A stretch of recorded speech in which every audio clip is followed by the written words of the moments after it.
The soil in the flower pot is dry. Your friend, who asked you to take care of it, comes home from a vacation and notices it. The flowers were part of a shared responsibility, so the dry soil already points towards a small failure. You were supposed to look after them, and the flowers now show that something was missed. At first, this looks simple. A task was forgotten, a responsibility slipped. Your friend was away, and you were supposed to keep one small thing alive until they came back. Then your friend has to interpret it. Your friend sees the same dry soil, yet its meaning is still open. It could mean carelessness, it could mean disrespect, forgetfulness, a small lapse, could even mean absolutely nothing. The event gives a cue. The mind still has to choose a story.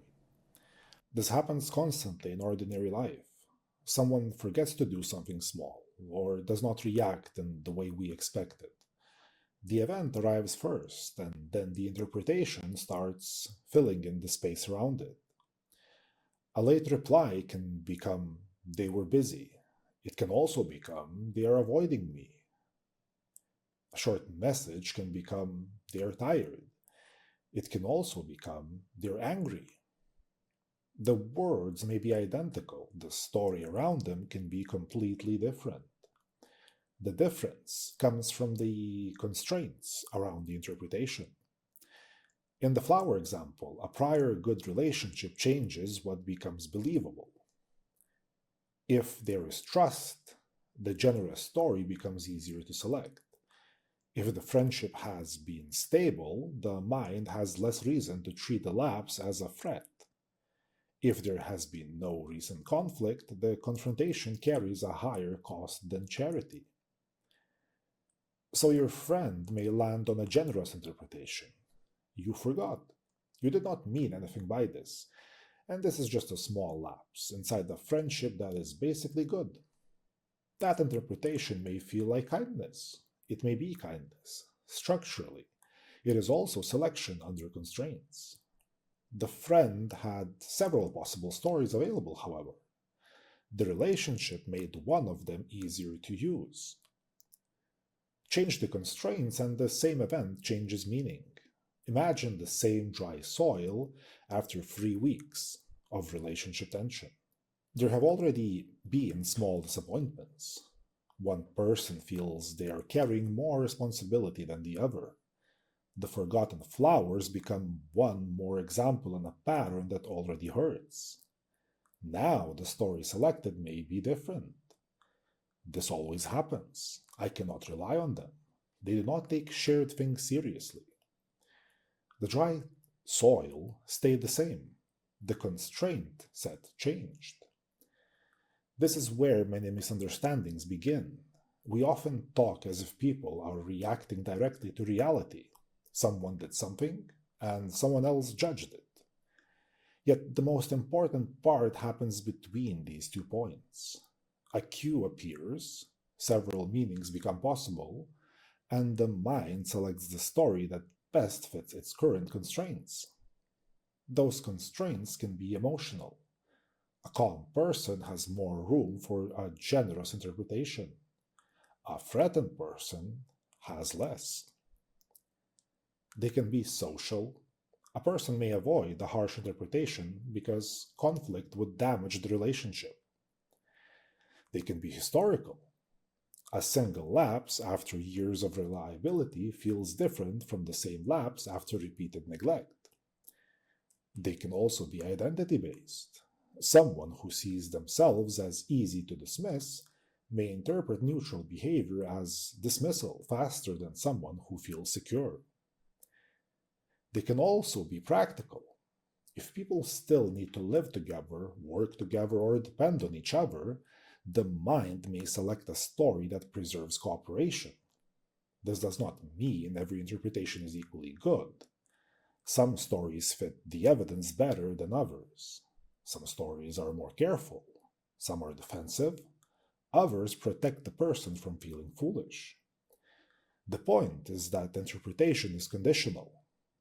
And a useful way to separate the pieces is this: patterns generate possible meanings, and constraints select which meaning becomes live.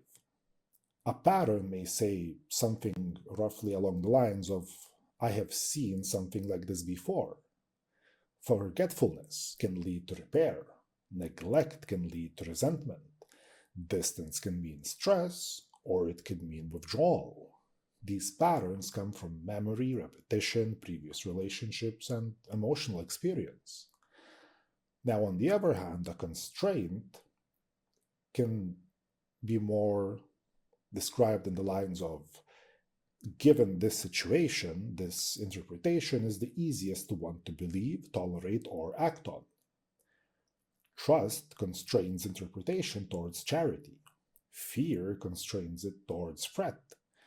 Resentment towards accusation, and loyalty towards protection. Patterns supply the menu, while constraints choose the dish. Stories form when the same kind of patterns are selected again and again. A person who has often been dismissed may begin to expect dismissal. A person who has often had to manage other people's moods may begin to read small tonal shifts as warnings. While a person in a secure relationship may absorb minor lapses without much thought. Over time, these repeated selections become familiar stories. I always get ignored. People leave when I need them most.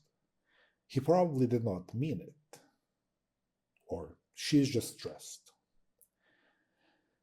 Each one may have some history behind it. Each one may also start organizing new events before those events have been properly examined. This is why stories feel so powerful. They reduce confusion quickly. An ambiguous event is uncomfortable because it has too many possible meanings. The mind does not like staying there for long. A story lowers the cost. It turns uncertainty into something usable. And once the story is selected, the body often relaxes or prepares. If the story is generous, the situation becomes manageable. If the story is threatening, the body gets ready for conflict. If the story is familiar, the person may feel that they already understand what is happening. That feeling of understanding can be useful. It can also be premature. Take a simple message of someone replying with, okay. In one relationship, it means agreement. In another, it signals coming irritation. The word itself is tiny. The story around it does most of the work. Someone may ask, why are you upset? I only said okay. The answer is that the person is reacting to more than the word. They are reacting to the word inside a pattern, under a constraint with a history attached to it. That does not automatically make the reaction accurate. It makes the reaction intelligible. When we confuse intelligibility with accuracy, we begin treating our story as the event itself. We stop saying, this is the interpretation my mind selected under these conditions, and we start feeling, this is what happened. The difference is small in language and large in consequence. In a relationship, this difference can decide whether a conversation becomes repair or accusation. In a workplace, it can decide whether feedback becomes guidance or disrespect. In a family, it can decide whether silence becomes peace, judgment, exhaustion, or rejection. The practical question is simple. When I interpret this event, what constraints are selecting the story I find most believable? That question slows the process down. It does not remove emotion, it does not force neutrality, it creates a small gap between the cue and the story. In that gap, the event can become visible again. The dry soil is still dry, the late reply is still late, the short message is still short, the forgotten task still matters. Now the story has to show its work. Was this selected because it fits the pattern carefully or because it protects me from uncertainty? Was it selected because the relationship is trustworthy or because I am avoiding a conflict I need to have?